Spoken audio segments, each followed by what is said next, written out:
Radio Rincón Patrimonial Chileno. Enigmas, misterios, fantasmas, crímenes, la historia oculta de Chile y el mundo. Radio Rincón Patrimonial Chileno. Buenas tardes, estimados amigos de Radio Rincón Patrimonial Chileno.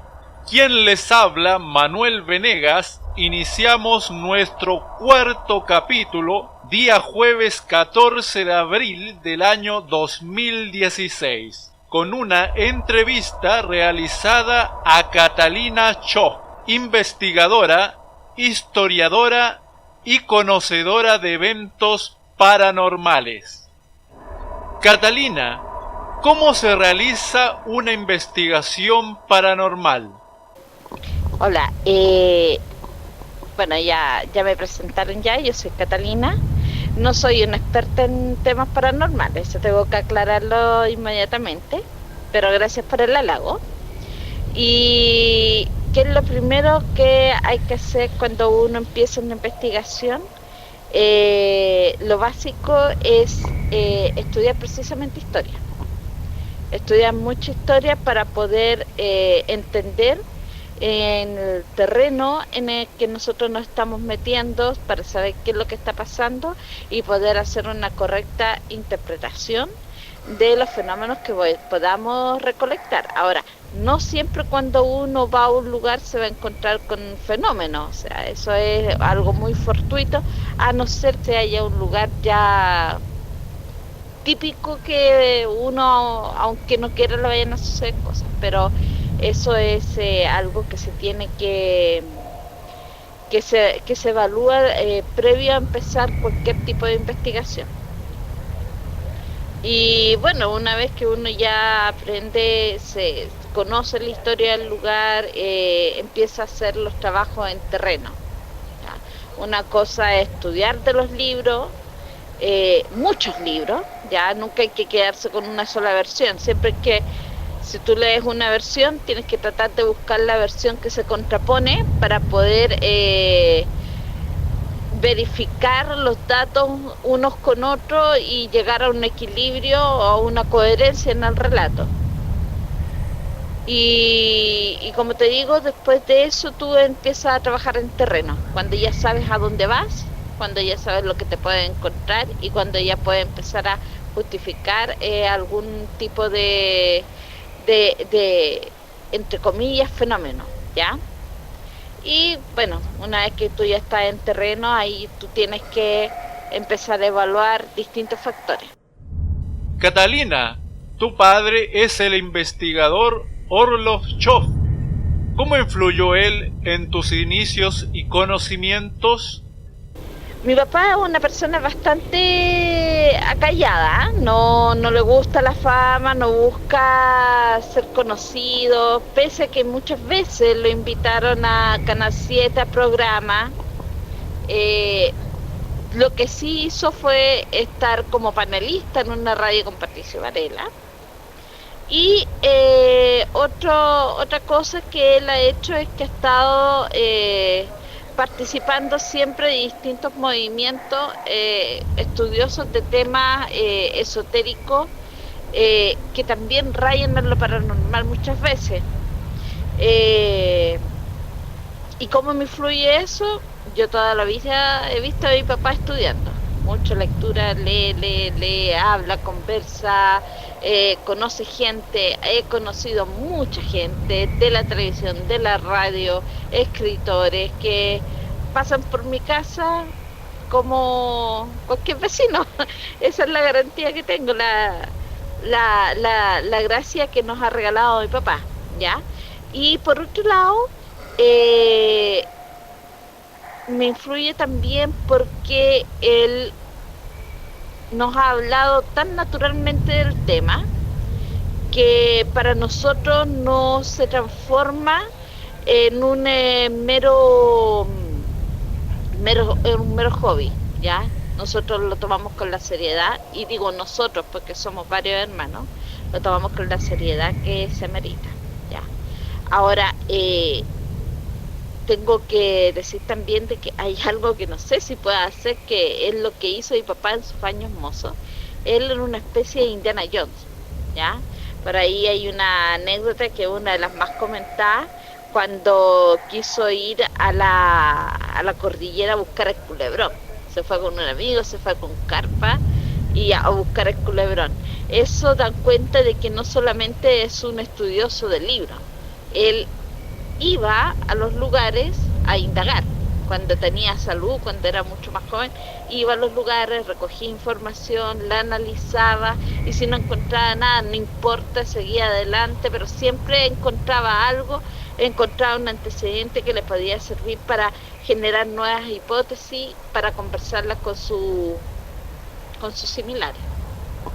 ¿Cuáles han sido tus experiencias con la fenomenología y psicofonías? Mira, yo siempre he rehusado mucho de esto, ¿ya? De partida yo no soy una persona ni católica, ni evangélica, ni mormona, ni nada de eso, ¿ya? No, de hecho, soy atea. Pero sí reconozco que hay fenómenos que no se pueden explicar y que ameritan un llamado de atención. Pero esto no puedo decirlo que salió de la nada, pese a que toda la vida se ha hablado del tema en la casa, siempre lo rehusé, nunca lo tomé en serio, digámoslo como profesión o como motivo principal de estudio. Se dio por accidente, ¿ya? En un día de octubre, 12-13 de octubre, paseando por Barrio República, entramos a una casa, motivados por la arquitectura de este inmueble, y yo siempre tengo la costumbre de ir grabando. Lo que tengo enfrente yo lo voy grabando en notas de voz, y después yo voy revisando, porque yo soy bastante distraída en ese sentido. Entonces, para que no se me vayan todos los detalles, siempre bueno ir grabando. Y resulta de que justamente estaba revisando después las grabaciones junto con dos personas que habíamos salido ese día, y salieron voces que no correspondían a los de nosotros, y ahí esa fue mi primera psicofonía. Ahora, fenómenos paranormales de antes sí he tenido, pero tampoco los había tomado como algo grave, ni como algo que ameritara ser estudiado o algo así, porque para mí fue muy natural, ¿ya? Y eso viene ya por un asunto de familia, o sea, mi abuela tenía su experiencia, mi papá tenía su experiencia, no, como te digo, para mí no es algo tan extraña. Y bueno, como te digo, ese día en República, el 12-13 de octubre del año 2012, tuvimos esa primera experiencia, y ahí definitivamente me despertó el bichito de la curiosidad. Un tiempo después volví a llegar a la casa y me pasaron otras cosas que yo creo que más adelante se van a hablar, porque ya se van alejando un poco del tema de la psicofonía, pero que siempre están relacionados con otras dimensiones o espacios paralelos, como quieran llamarla. ¿Qué instrumentos o mecanismos se utilizan para la investigación paranormal? La realidad de las cosas es que a medida que van pasando los años, se van descubriendo mejores mecanismos para que el sonido salga más limpio o se pueda leer mejor el mensaje. Tenemos que pensar de que esto de la psicofonía, si bien los espíritus, los fantasmas han existido durante toda la historia de la humanidad, recién la psicofonía puede pensarse que tomó nacimiento en el siglo pasado, o sea, no fue hace mucho. Esto fue en 1959 aproximadamente, cuando un músico, por casualidad, un músico sueco, de nombre, deja acordarme, Fredrik Jurgenson, algo así, no recuerdo bien, pero es de nombre Fredrik. Él estaba grabando y de repente en su grabación sale una voz femenina que él reconoció como su mamá. Ahora, lo magnífico de esta grabación es que no solamente se trataba de una voz que decía palabras sueltas, era una voz que lo nombró a él por su nombre, y esto hizo un clic en él importante. Ahora, ¿qué se usaba en ese momento? El magnetofono. Es uno de los mecanismos más prehistóricos, pero que más claramente captaba las voces en ese momento. Ahora, en la actualidad, existen ya implementos más avanzados que te van limpiando solo el sonido, o existen técnicas como por ejemplo el sonido blanco, que se coloca como cortina para facilitar la voz del otro ser, el otro ente,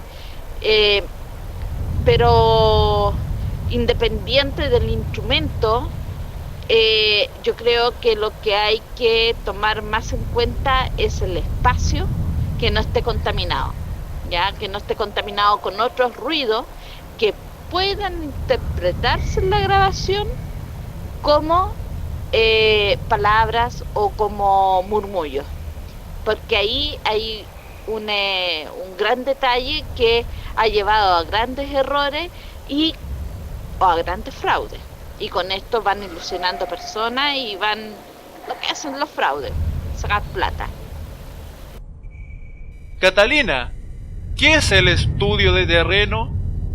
El estudio de terreno consiste en ir a conocer la casa o el campo, las pendientes, si hay corrientes de aire, si los muros producen eco, y lo bueno es también asegurarse de que una vez estando dentro del inmueble, generalmente esto ocurre en casa,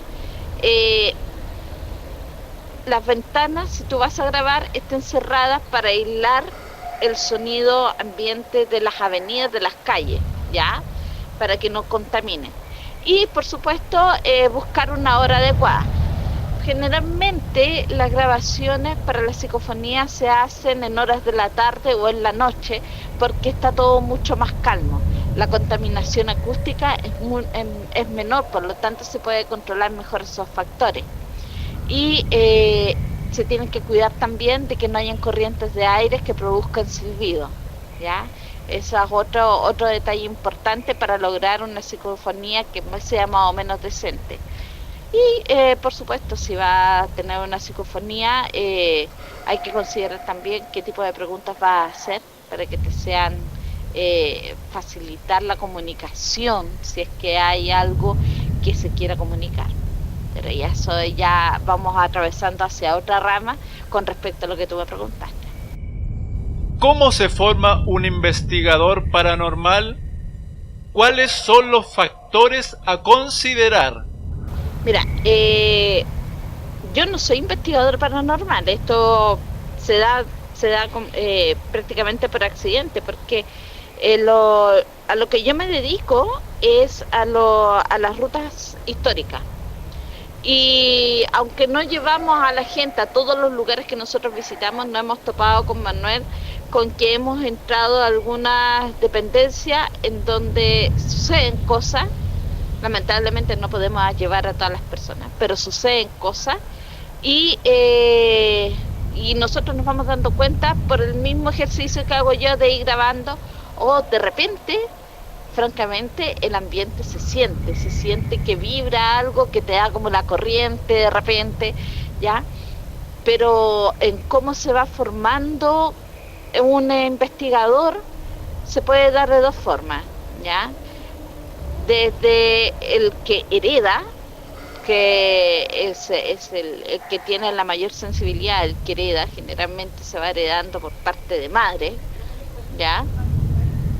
Y por otro lado está el que empieza a investigar desde el escepticismo, y esto entre comillas, porque el escéptico lucha por comprobar de que no existe el fenómeno, que son fenómenos físicos, pero para poder estudiar algo, tú tienes que de alguna forma creer para no sentir que estás perdiendo el tiempo, ¿ya? Entonces a partir de ese momento se empieza también con mucho más trabajo a entrenar la mente para poder llegar a tener alguna sensibilidad o por lo menos reconocer el instrumento que algo está pasando. Y lo de los instrumentos es bastante simpático porque no hay ningún instrumento que haya sido fabricado específicamente para la investigación paranormal. Durante toda la historia, desde que se empezaron con los primeros ejercicios espiritistas, ya todo ha sido ensayo y error, ensayo y error. Si algo funciona, perfecto, sigamos con eso hasta que salga algo mejor y vamos probando. De hecho, actualmente se usan los sensores de movimiento, ¿ya? Y porque por casualidad alguien se le ocurrió, probemos, y le funcionó, pero no es una garantía de que siempre sea así, ¿ya? Porque hay almas que son muy sutiles y que no alcanzan a ser capaz, pero están. Y de repente puede deberse a otro fenómeno, que cambios de presión en el ambiente, que producen que ciertos sensores se activen, pero no tiene que ver con una manifestación. Entonces en esos detalles hay que irse fijando bien, por eso que recién tú puedes sacar una conclusión de un lugar, no después de la primera vez que lo visitas. Tú tienes que visitarlo y hacer una seguidilla de acontecimientos similares, cuidando la misma fecha, cuidando la misma hora, cuidando las mismas condiciones climáticas. Si el fenómeno se repite en la mayoría de las veces, se da por verídico.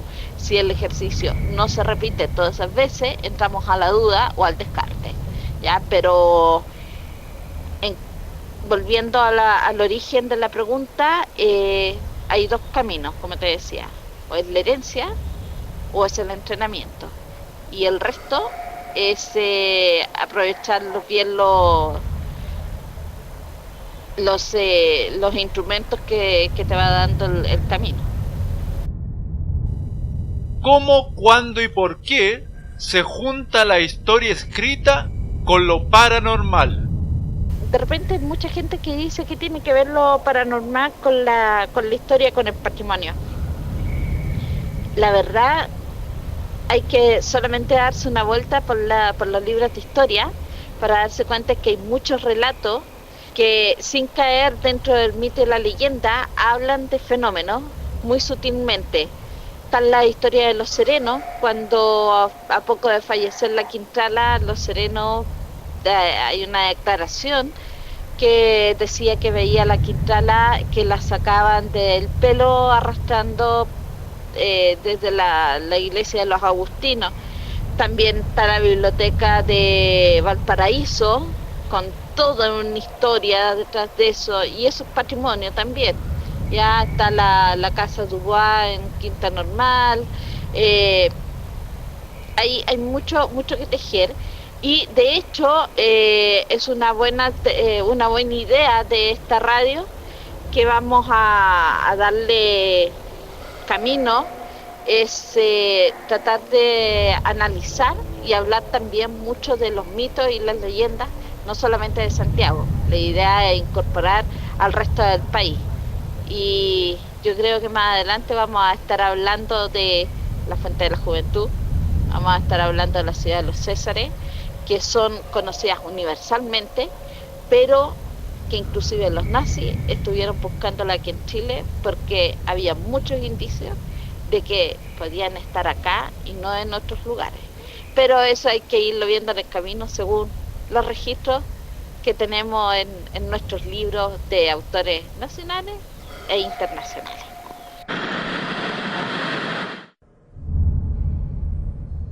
Radio Rincón Patrimonial Chileno. Enigmas, misterios, fantasmas, Crímenes. La historia oculta de Chile y el mundo. Radio Rincón Patrimonial Chileno.